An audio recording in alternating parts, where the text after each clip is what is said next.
Ya pemirsa, tiga Srikandi ini akan bertarung memperebutkan kursi Gubernur Jawa Timur. Pasangan petahana kembali maju dalam kontestasi Pilkada Jawa Timur. Namun yang berbeda, kali ini PKB dan juga PDIP berpisah. Lalu akankah Jawa Timur ini masih milik Kofifa? Itu akan kita perbincangkan malam hari ini spesial karena kami akan menghadirkan untuk Anda tiga calon wakil gubernur yang akan bertarung di Pilkada Jawa Timur 2024. Sudah bergabung bersama kami di studio ada Mas Lukmanul Kakim. Selamat malam, Assalamualaikum Mas Lukman. Waalaikumsalam, malam Mbak Sehat? Sehat, Mas? Alhamdulillah. Dan juga bergabung melalui sambungan Zoom ada Mas Emil atau Cak Emil dan juga Gus Hans. Selamat malam Mas Emil dan Gus Hans. Assalamualaikum.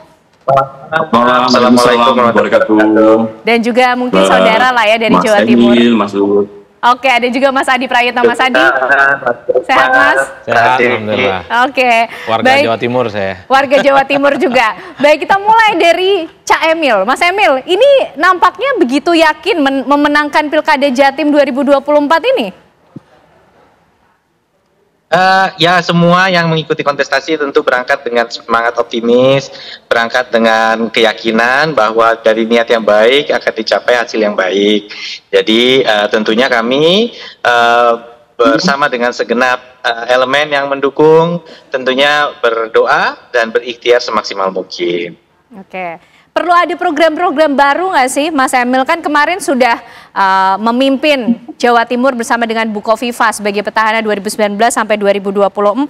Butuh jualan program apa lagi? Memang ada yang baru, Mas Emil? Begini, perubahan itu sesuatu yang berkelanjutan. Kalau kita tidak melakukan perubahan secara berkelanjutan, kita akan ketinggalan zaman. Oke. Jadi tentunya teknologi baru muncul, realita-realita ekonomi baru muncul, ada penyesuaian. Tetapi kami memang ingin menyampaikan bahwa mayoritas dari program-program yang diinisiasi, meskipun memang terdampak karena COVID-19, maka tidak sepenuhnya maksimal dalam katakanlah alokasi sumber daya yang bisa diberikan.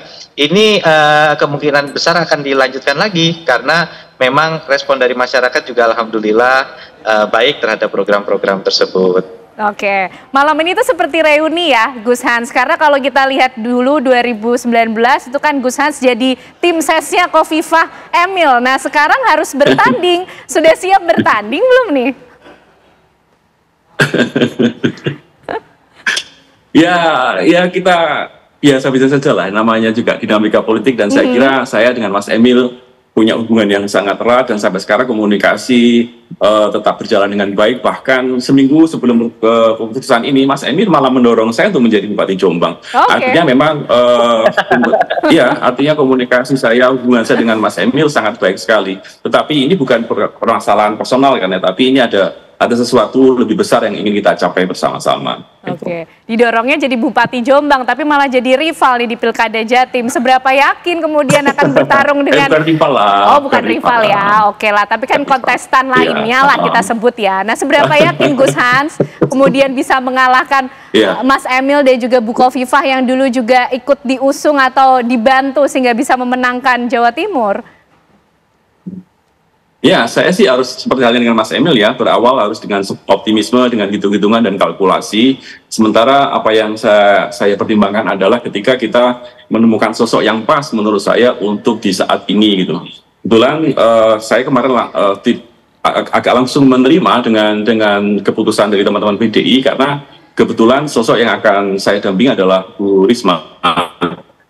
Dan saya kira Bu Risma adalah the right moment in the right time ya. Artinya semua Srikandi ini adalah orang-orang baik, tinggal siapa yang terbaik di zamannya. Saya kira Bu Risma menurut saya cocok untuk saat ini. Oke, semuanya harus berangkat dari keyakinan. Kalau Mas Lukman keyakinannya apa kemudian? Iya, harus yakin. Kemudian yang membuat juga yakin juga untuk bisa bertarung di Jawa Timur yang katanya nih masih kuat nih Bu Kofifa sama Mas Emil di sana? Ya, yang pertama, Mbak Ken, Jawa Timur ini rumahnya PKB. Oke. Jadi di Jawa Timur ini PKB pemenang pemilu. Kita punya anggota DPRD provinsi terbanyak di Jawa Timur, artinya kita punya ketua DPRD Jawa Timur. Kemudian yang kedua, PKB memiliki infrastruktur politik yang lengkap dari provinsi, kabupaten, sampai ke level RT. Semuanya lengkap.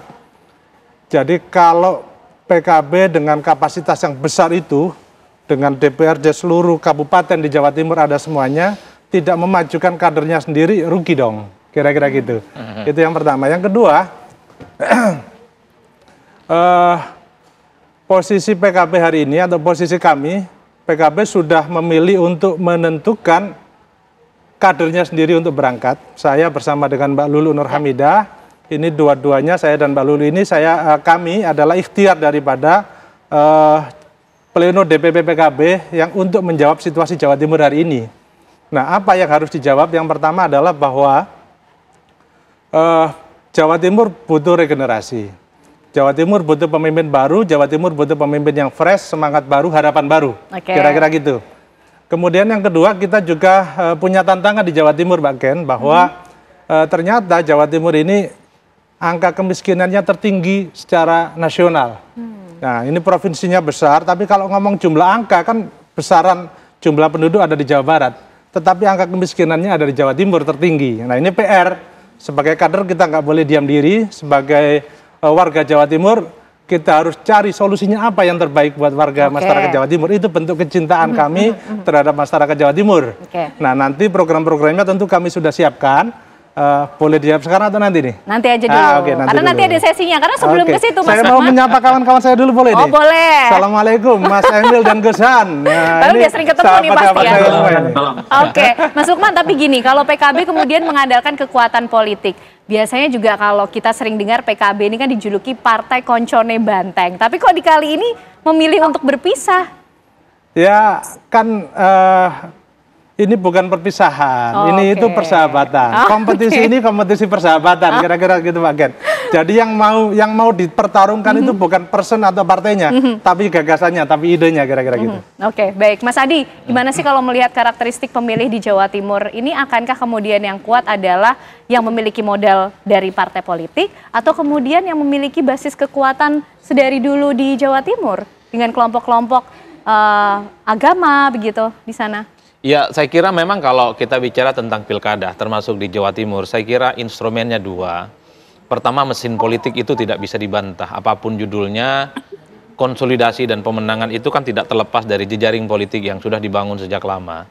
Cuman yang menjadi PR besar, apakah jejaring dan modal politik itu bisa dimaksimalkan ataupun tidak kan dalam pemenangan pilkada. Karena seringkali kalau ukurannya pileg, banyak orang yang bekerja hanya untuk dirinya kadang, dan untuk partai. Nah, kali ini seringkali karena yang maju itu tidak menyangkut caleg yang bersangkutan, seringkali semangatnya tidak sekuat waktu dia maju dalam pileg ya. Karenanya sekalipun PKB menjadi juara di Jawa Timur, ini PR terbesarnya apakah suara yang didapatkan 27 kursi, sekitar 4.500.000 kira-kira begitu, itu bisa dilipat gandakan sebagai modal untuk memenangkan pertarungan. Termasuk misalnya jagoan yang diusung oleh PDIP, Risma dengan Gus Han, ini kan suara runner up di Jawa Timur. Apakah basis kekuatan ini juga bisa dimaksimalkan, dikapitalisasi sebagai bagian untuk menantang petahana, ex-petahana, Hovifah dan Emil? Ini kan adalah modal sosial dan modal politik yang saya kira memang layak untuk diuji dalam pilkada. Nah, saya kira sebagai petahana Hovifah dan Emil, di mana-mana memang kecenderungannya di atas kertas selalu diuntungkan.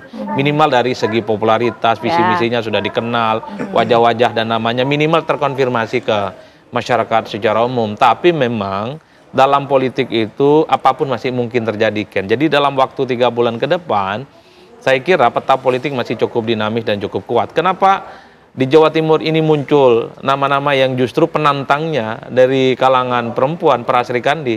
Saya meyakini tentu ingin merusak dominasi Hovifah.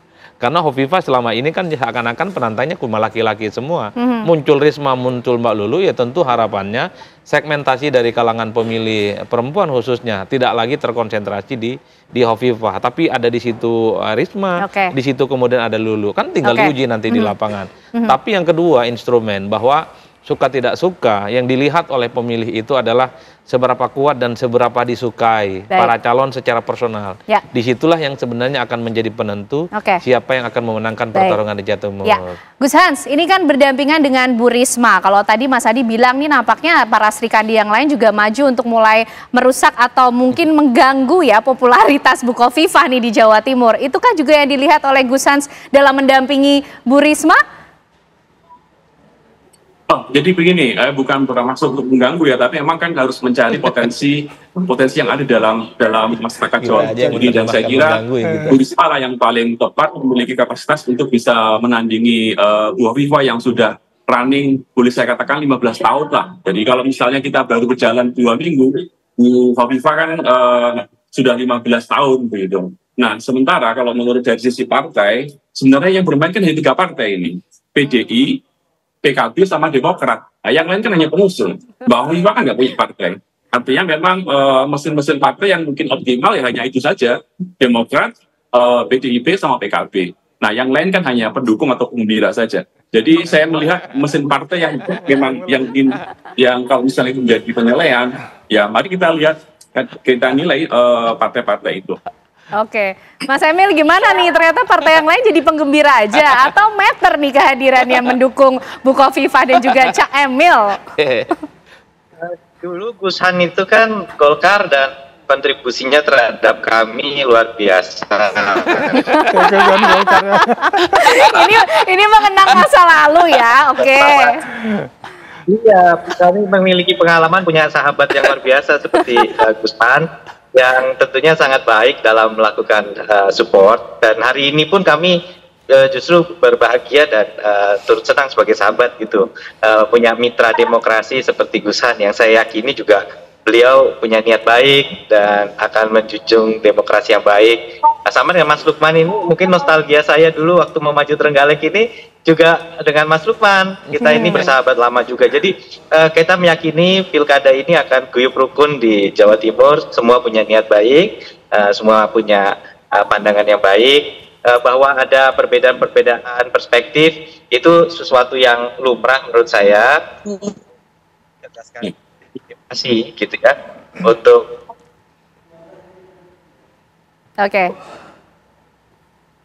ya baik gitu.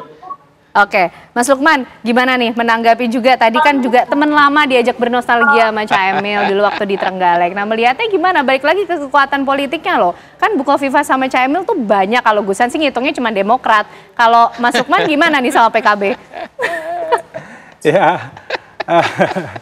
Jadi memang Pilgub itu beda dengan Pileg, beda dengan Pilbub. Memang ada konteks tadi yang disampaikan Mas Adi itu mesin partai, tetapi memang juga harus diakui ada kontribusi sosok, ada kontribusi person ya. Nah, kita tidak menafikan bahwa Mbak Khofifah sama Mas Emil ini cukup lumayan karena sudah 5 tahun petahana. Juga ada Bu Risma yang kemarin menteri, sama Gus Han yang baru saja bergabung. Kemudian tentu saja, tetapi buat kami begini, buat kami bahwa ada temuan survei di bulan Juli, Mbak. Kami baca itu temuan surveinya Republik Institute itu, dia bilang hasil temuannya dari 1.200 responden, ternyata ada 82% masyarakat yang menginginkan hadirnya kompetitor baru. Itu artinya masyarakat menghendaki ada kepemimpinan baru yang lahir dari proses demokrasi yang sehat. Kira-kira gitu. Nah, artinya kalau kita baca mafhum mukhalafahnya, berarti masyarakat juga menginginkan lahirnya kepemimpinan baru nanti ke depan. Leadership yang selama ini ada dikoreksi oleh masyarakat hasil survei itu. Sehingga ke depan ini lahirnya pemimpin-pemimpin baru di Jawa Timur itu yang ditunggu oleh masyarakat. Kira-kira gitu. Nampaknya ini masing-masing cawagup mungkin bersama juga dengan cagupnya sudah mulai menganalisis apa sih sebenarnya yang dibutuhkan oleh warga Jawa Timur dalam memilih pemimpinnya. Betulkah menghadirkan sesuatu yang baru? Lalu apa kemudian yang ditawarkan? Usai jeda kami hadirkan untuk Anda pemirsa jawabannya.